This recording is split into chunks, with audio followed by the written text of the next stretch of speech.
व्याप्तं येन चराचरं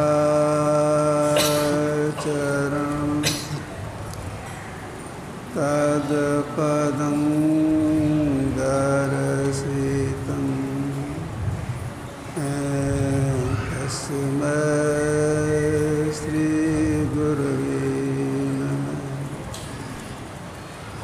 नमः। नमो सतगुरु नमो जासम को नुवान परम पुरुष होते अधिका गावै संत सुधा।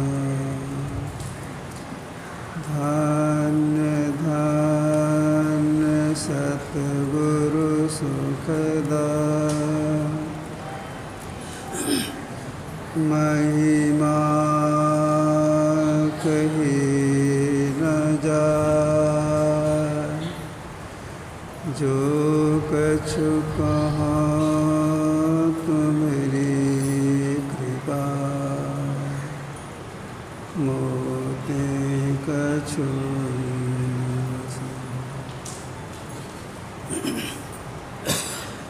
सम्माननीय साधु समाज, धर्म प्रेमी सज्जनों, माताओं एवं बहनों,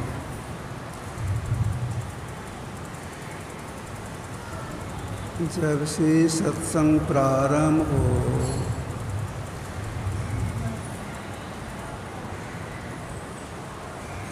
सभी बातों को एकाग्रता से सुनने का प्रयास करना चाहिए।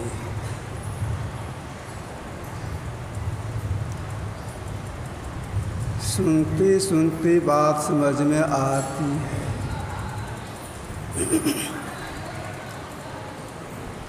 अभी हम लोग गुरुदेव के प्रवचन जो कि पाठ करके सुनाया गया है, उसमें हम लोगों ने सुना शरीर और संसार के बंधन से छूट जाना ही मुक्ति है। फिर दोहराता हूँ, याद रखिएगा। शरीर और संसार के बंधन से छूट जाना ही मुक्ति है। गुरुदेव के प्रवचन में हम लोगों ने सुना, जो पाठ करके सुनाया गया है। बहुत से लोग ऐसा समझ बैठे हैं, यह जो मिट्टी, पानी, अग्नि, हवा, आकाश से निर्मित शरीर है, जिसको स्थूल शरीर बोलती हैं, एक ही शरीर है। लेकिन ऐसी बात नहीं है।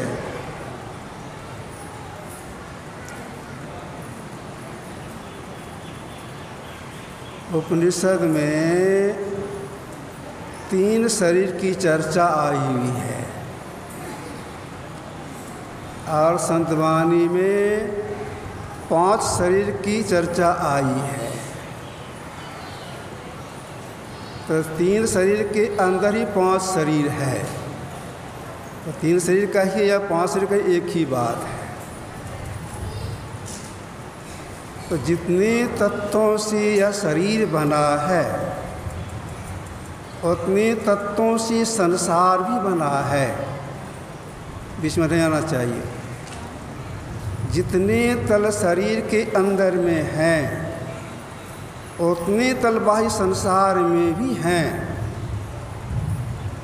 अंतः साधन के द्वारा शरीर के जितने तलों को हम आप पार करेंगे, संसार के उतने तलों को भी पार कर जाएंगे। इसीलिए गुरुदेव का कहना है कि शरीर और संसार के बंधन से छूटो। शरीर भी बंधन है, संसार भी बंधन है। तो दोनों बंधन छोटा हो गए तो मुक्ति मिल जाएगी। अब विचारना यह है कि शरीर और संसार के बंधन कैसे छूटे, इसके लिए क्या करना होगा। इसी के लिए महापुरुषों का कहना है अंतर साधन कीजिए। साधना करने में क्या होता है?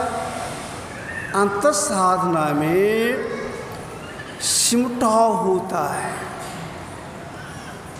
सिमटाव से ऊर्ध्वगति होती है,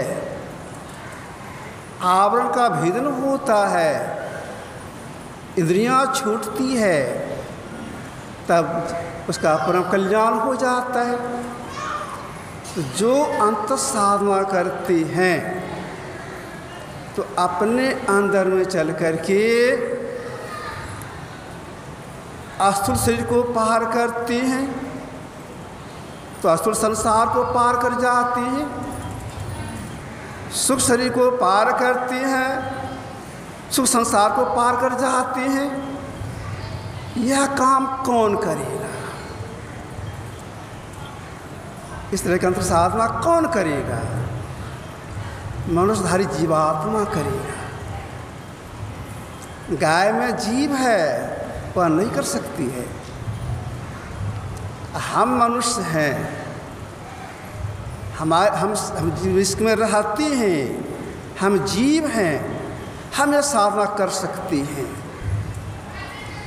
साधना में तरक्की हो जाए, अंदर में प्रवेश कर जाए, सब शरीरों से निकल जाए, सब संसार से निकल जाए। इसके जितने बड़े बड़े महापुरुष हो गए, सबका कहना है सब काम नपी तुली रखो। मतलब न अधिक खाओ, न उपवासी रहो, न अधिक सोवो और न अधिक जगो, निठल्ले नहीं बैठे रहो, बेसी काम भी नहीं कर लो, शरीर थक जाए। जो सब काम नपे तुले रखते हैं उनसे इस तरह की साधना होती है। एक बात। दूसरी बात यह है संसार में कैसे रहे। अगर संसार अनासक्त होकर के रहे तो साधना में तरक्की नहीं होगी। संसार कैसे रहना चाहिए? खीरा की तरह। खीरा देखने में लगता है एक समान, और उसको काटिए खाने के ख्याल से 3 फांक भीतर में, और तीनों अलग अलग। ऐसे संसार रहने के लिए महापुरुषों ने उपदेश दिया है। खीरा संसार में रहो। गुरुदेव की वाणी में है अनासक्त जग में रहो भाई, दमन करो इंद्रिय दुखदाई। तो हम लोगों को संसार में इस तरह से रहने का प्रयास करना चाहिए, और सब शरीरों से, सब संसार से निकलने के लिए समय पर ध्यान अवश्य करना चाहिए। ब्रह्म मुहूर्त में दिन में स्नान करने के बाद तुरंत संध्या काल में, ऐतरेय काल संध्या है, सोने के समय बैठ कर या लेट के इसलिए कर लेते थोड़ा सा, या कर लेना चाहिए जिससे कि खराब सपना नहीं हो। एक बात। दूसरी बात यह है जो सोने के समय जब ध्यान करती सोती हैं, लेट लेट जब ध्यान करती हैं, तो स्वप्न में महात्मा का दर्शन होता है, गुरु का दर्शन होता है, सत्संग मिलता है।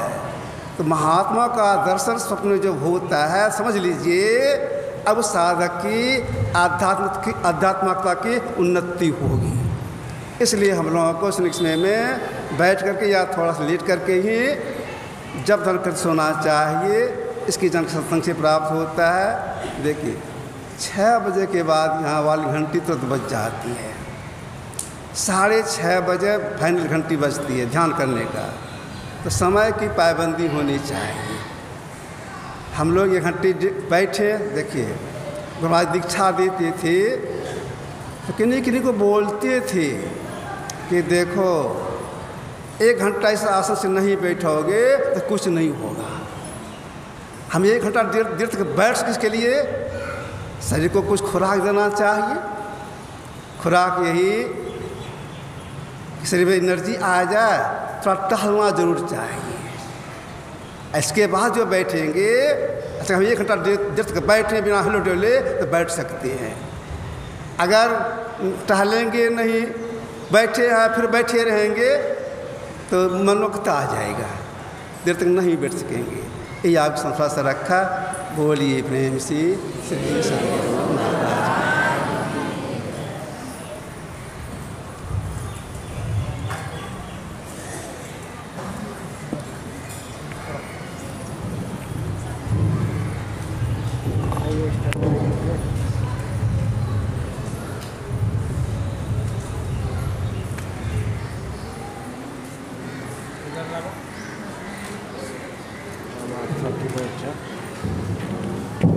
भज मन सतगुरु